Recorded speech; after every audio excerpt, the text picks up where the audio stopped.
તમે જે કહેજો એ હાસું કહેજો, ખોટું બોલતા ને.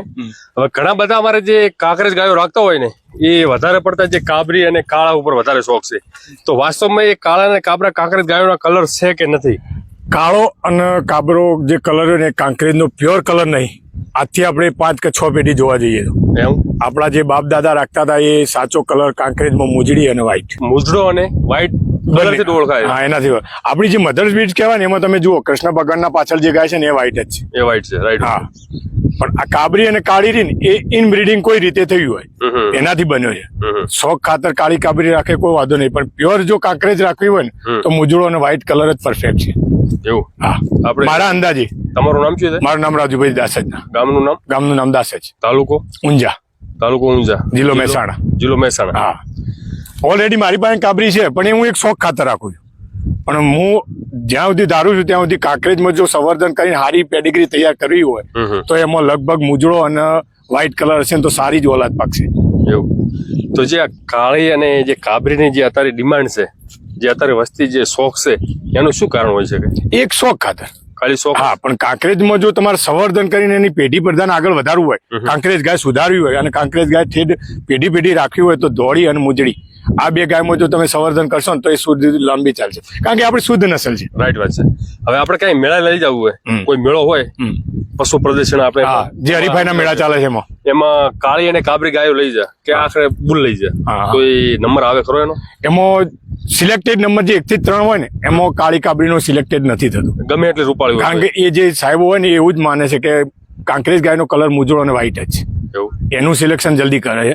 કાબરી અને કાળીનું આપણે ત્યાં સુધી હજુ ક્યાંય જગ્યાએ સિલેક્શન જોયું નહીં. જો હમણાં ગૌતમભાઈ આપણે લાયા દેગામ વાળા વ્હાઈટ ગાય, એ પહેલો નંબર લાવી હતી આપણે, રાઈટ, ઓળખાના મેળામાં. પણ એ જો એનો કલર એકદમ વ્હાઈટ જ છે. એનાથી રૂપાળી કાળી ગાયો અંદર હતી એ દિવસે, પણ એને સિલેક્શન નહીં થયું.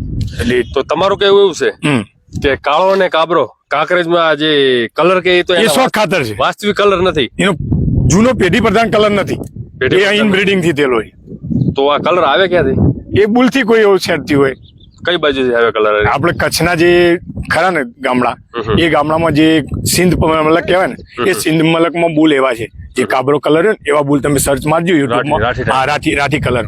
એ રાઠી કલર નો બુલ જો કાંકરેજમાં યુઝ કર્યો હોય તો આ કલર બની શકે. બની શકે? હા, એવું થયેલું હોય તો જ કલર. કોઈ એવો બુલ બની જાય. હા, અને એ બુલ આપણે કાંકરેજમાં યુઝ કરીએ, આપણે અહીંયા લાવવા અને એ ડોમિનેટ થાય તો બધી ગાયો કાબરી કરી. હા, બસ એ રીતના કલર આવેલા છે. હવે આપણે સમજી લો કે જે મુજડી અને જે સફેદ ગાયો વેચે, જે અમુક માલધારી જે વેચતા હોય એની જગ્યાએ કાળા ને કાબરી એનાથી કિંમત વધારે આવે ખરી? એ શોખ ખાતર આવે.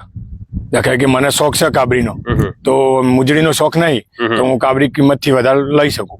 પણ જે કાંકરેજનું સંવર્ધન જ કરવું છે, કાંકરેજ સુધારવી છે, કાંકરેજ ટકાઈ રાખવી છે, તો એમાં મુજડી અને વ્હાઈટ કલર આ એનો જૂનો કલર છે. એના ઉપર તમે કામ કરશો ને તો એ સારું મળશે. એમ રિઝલ્ટ સારું મળશે દૂધમાં અને એના રૂપમાં બંને.